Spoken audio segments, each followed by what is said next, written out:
तो बीपीएससी तो कभी अपने आप को गलत कहती नहीं कि हमने कुछ गलत किया या कोई गड़बड़ी हुई परीक्षा में। तो चोर खुद चोरी की जांच करे तो ये तो ठीक नहीं लगता। इसलिए आर्थिक अपराध इकाई बंडल खुला हुआ था, यानी सील टूटा हुआ था। कुछ अभ्यर्थी कह रहे हैं कि एक रूम में क्वेश्चन लोग सॉल्व कर रहे थे। एक रंगा सियार बहुरूपीय कोचिंग शिक्षक ने वहाँ टेस्ट सीरीज आयोजित किया था 17वीं के लिए। क्या कोई कोचिंग शिक्षक बहुरूपीय शिक्षक भी इसमें संलिप्त हैं? 17वें बीपीएससी परीक्षा आज संपन्न हो गया है। आयोग की तरफ से ये कहा गया है कि गड़बड़ियाँ कुछ नहीं हुई है, लेकिन आपको तमाम तस्वीर आपने देखी होगी कि किस तरीके से जो एशिया के सबसे बड़े परीक्षा परिसर है, बापू परिसर है, वहाँ पे किस तरीके से जो प्रश्न पत्र थे, फॉर्मेट शीट थे, पूरे फाड़ चीर के नीचे फर्श पे फेंका हुआ था। तमाम तस्वीरें हमने दिखाई और अभ्यर्थी कहीं ना कहीं नाराज़ भी थे। परीक्षा पुनः की बात कर रहे थे। हम बातचीत करेंगे, हमारे साथ छात्र नेता दिलीप हैं। आपको हम बताते चले कि जिस तरीके से आंदोलन भी हुआ था नॉमिनेशन को लेकर, छात्र नेता दिलीप भी गए थे। कैसे देख रहे हैं इतनी बड़ी मिस्टेक?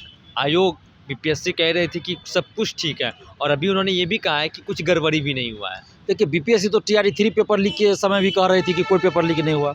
आर्थिक अपराध इकाई ने जांच रिपोर्ट में स्पष्ट कहा कि पेपर लीक है, सबूत है, साक्ष्य है। उसके बाद भी बीपीएससी नहीं मान रही थी, कह रही थी नहीं पेपर लीक है। जब आंदोलन का आह्वान किए तब परीक्षा रद्द की गई। तो बीपीएससी तो कभी अपने आप को गलत कहती नहीं कि हमने कुछ गलत किया या कोई गड़बड़ी हुई परीक्षा में। तो चोर खुद चोरी की जाँच करे तो ये तो ठीक नहीं लगता। इसलिए आर्थिक अपराध इकाई या फिर CBI से इसकी जांच होनी चाहिए।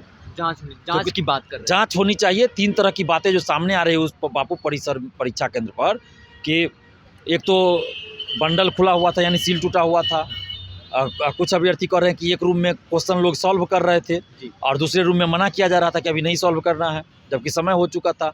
और उसके बाद तीसरी बात ये आ रही है कि कुछ अभ्यर्थियों को क्वेश्चन ही नहीं मिला 12:30 पौने 1 बजे तक। तो इसकी जाँच होनी चाहिए कि भाई क्या कोई सेंटर मैनेज की बात वहाँ थी, कोई शिक्षा माफिया ने सेंधमारी की, या कोई साजिश षड्यंत्र हुआ है, क्या हुआ? इन सारे मामलों की जांच होनी चाहिए और इसके लिए आर्थिक अपराध इकाई या CBI से जांच होनी चाहिए। ग्रुपिंग भी बना था अंदर में, ये हमने वहाँ ग्राउंड पे भी गया तो ये हमने देखा कि ग्रुपिंग बना हुआ था। अभ्यर्थी कह रहे थे कि ग्रुप बना हुआ है, 10 ग्रुप बना हुआ है, सभी मिल के प्रश्न पत्र सॉल्व कर रहे हैं। मतलब ये कि ये अभ्यर्थी बता रहे हैं, ये अभ्यर्थी तो बहुत बड़ा आरोप है कि भाई इसका मतलब सेंटर मैनेज वही हुआ। हो सकता है सेंटर जानबूझकर सेंटर उन लोग को एक साथ किया गया होगा और आपस में मिलकर क्वेश्चन सॉल्व कर रहे होंगे। ब्लैक बोर्ड पे भी लिख दिया गया था प्रश्न पत्र से, सभी आरोप अभ्यर्थी ने लगाया। अभ्यर्थी से हमने बातचीत भी किया है। जी, तब तो इसकी जांच होनी चाहिए भाई। इसलिए मैं बार बार कह रहा हूँ कि जांच होनी चाहिए कि एक्चुअल में वहाँ क्या क्या खेल हुआ है, क्योंकि बाहर तो हम तो वहाँ हैं नहीं। जो आप बताए हैं अभी वीडियो में जो चल रहा है वही देख के हम बोल सकते हैं ना। इसलिए मैं कह रहा हूँ आर्थिक अपराध इकाई या CBI से इसकी जाँच होनी चाहिए, तभी सारी बातें सामने आएगी, सच्चाई सामने आएगी और जो भी लोग इसमें इन्वॉल्व हो, कोचिंग माफिया हो, जो भी हो, उस पर कार्रवाई। देखिए, कुछ दिन पहले एक रंगा सियार बहुरूपीय कोचिंग शिक्षक ने वहाँ टेस्ट सीरीज आयोजित किया था 17वीं के लिए और कहा था कि हम माहौल बता रहे हैं, माहौल दिखा रहे हैं, माहौल बना रहे हैं बीपीएससी परीक्षा से। क्या पता कि क्या चल रहा था खेल भाई। तो इसकी भी जाँच होनी चाहिए कि क्या कोई कोचिंग शिक्षक बहुरूपीय शिक्षक भी इसमें संलिप्त हैं, इसकी जाँच तो होनी चाहिए। दिलीप जी, एक सवाल ये भी है कि अभ्यर्थी ने ये कहा कि जो प्रश्न पत्र 12 बजे देना चाहिए वो 12 बजे मिला नहीं, 12:30 12:40 में मिला और कई अभ्यर्थी ऐसे भी थे उन्हें प्रश्न पत्र मिला ही नहीं और उनका बायोमेट्रिक हुआ ही नहीं। तो ये वही तो लग रहा है कि किस तरह की परीक्षा हो रही है। जब राजधानी में इस तरह का हाल है, वो भी बापू परीक्षा परिसर जो कि नीतीश कुमार जी का महत्वाकांक्षी सेंटर है, एक तरह से उनका सपना है, एशिया का सबसे बड़ा परीक्षा केंद्र उन्होंने बनाया है, इतनी तारीफ हुई है, हम लोग भी धन्यवाद दिए हैं। और वहाँ पे इस तरह की व्यवस्था और इस तरह की गड़बड़ी बीपीएससी ने कर दिया। नीतीश कुमार जी की छवि को धूमिल किया है बीपीएससी ने, उनके छवि को धूमिल किया है, नीतीश कुमार जी के नाम को बदनाम किया गया है बीपीएससी के द्वारा। इसकी पूरे मामले क्या मांग कर रहे हैं आप? हम मामले की जांच की मांग कर रहे हैं, निष्पक्ष जांच हो और पेपर लीक का मामला बनता है अगर तो परीक्षा रद्द होनी चाहिए।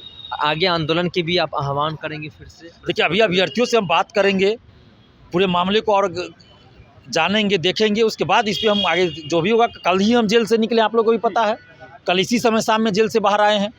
तो अभी हम अभ्यर्थियों से बात करते हैं, अभ्यर्थियों के लिए हम आगे भी लड़ेंगे। ऐसा नहीं है कि जेल चले गए तो हम डर गए या चुप हो जाएंगे, जहाँ भी गलत होगा हम बोलेंगे। और आज भी हम बोल रहे हैं कि बीपीएससी की 17वीं बीपीएससी परीक्षा में गड़बड़ी हुई है, उस गड़बड़ी की जाँच कराई जाए। दिलीप जी, एक ये भी बात सामने निकल कर आए कि जिस तरीके से अदर सेंटर में गड़बड़ी नहीं हुई। अभी कुछ देर पहले ही बीपीएससी ने कहा है कि 210 प्रश्न पत्र वहाँ पे बंडल पहुँचने थे, लेकिन 192 ही पहुँचे। ये कैसे हो सकता है? तो बीपीएससी को ही जवाब देना चाहिए ना कि जितना पहुंचना चाहिए उतना क्यों गड़बड़ी नहीं कुछ नहीं पहुंचा। हुई, वो कह रहे हैं कि गड़बड़ी कुछ ये नहीं तो मामले की लिपापोती करने के लिए कह रहे हैं। चोर चोरी की जांच करे या चोर अपने चोरी के बारे में बताएगा क्या? टीआरई 3 मैंने पहले ही कहा ना, टीआरई 3 पेपर लीक के समय भी ये बोल रहे थे कि कोई पेपर लीक नहीं हुआ है, जबकि आर्थिक अपराध इकाई जांच रिपोर्ट दे चुकी थी और उसमें स्पष्ट था कि पेपर लीक है। तो बीपीएससी तो नहीं मान रही थी कि पेपर लीक है। जब आंदोलन का आह्वान हुआ, सरकार का प्रेशर आया तो परीक्षा रद्द किया गया। तो बीपीएससी तो कभी मानती ही नहीं है। 67वीं के समय भी ये नहीं मान रहे थे कि पेपर लीक है। देखिए, ये सीधे तौर पर छात्र नेता दिलीप थे, हमारे साथ बातचीत कर रहे थे। इन्होंने साफ तौर पर कहा है कि जांच का विषय है, जांच की मांग कर दी है इन्होंने जांच की मांग की है। अगर अभ्यर्थी अगर कहेंगे आंदोलन करने के लिए तो आंदोलन करेंगे। बैरलस्कर में इतना ही। आगे की अपडेट के लिए बने रहिए फर्स्ट पे झारखंड पर। मैं सदन सिंह, पटना। पैनोरमा ग्रुप, जो सोचता है वो करता है। ये लो, मुंह मीठा करो। आज मैंने अपना जॉब छोड़ दिया, अब हम पूर्णिया वापस जाएंगे। जॉब छोड़ दिया है? मतलब ये घर कैसे चलेगा? हम करेंगे क्या? और माँ बाबूजी क्या बोलेंगे? इसलिए मैं एक और मिठाई का डब्बा लाया। अपने बिजनेस के लिए लोन अप्रूव हो गया। अरे लोन अप्रूव हो गया वो तो ठीक है, लेकिन पूर्णिया में हम रहेंगे कहाँ? अपना घर भी तो नहीं है वहाँ। इसलिए तो एक और मिठाई का डब्बा अलग से लाया हूँ। हमने पूर्णिया में घर ले लिया है, पूर्णिया के ई होम्स पैनोरमा में। पूर्णिया में पैनोरमा ग्रुप लेकर आए हैं ई होम्स पैनोरमा। बड़ा घर, आलीशान जिंदगी और अत्याधुनिक सुविधाओं के संग। अरे अरे, अब क्यों मुंह मीठा करवा रही हो? क्योंकि हम घर वापसी जो कर रहे हैं। घर वापसी की खुशी पूर्णिया में ई होम्स पैनोरमा के संग। ई homes panorama, luxurious lifestyle redefined. Bharatiya Janata party का सदस्य बनने के लिए 8800002024 पर मिस्ड कॉल करें। निवेदक, भारतीय जनता पार्टी, बिहार।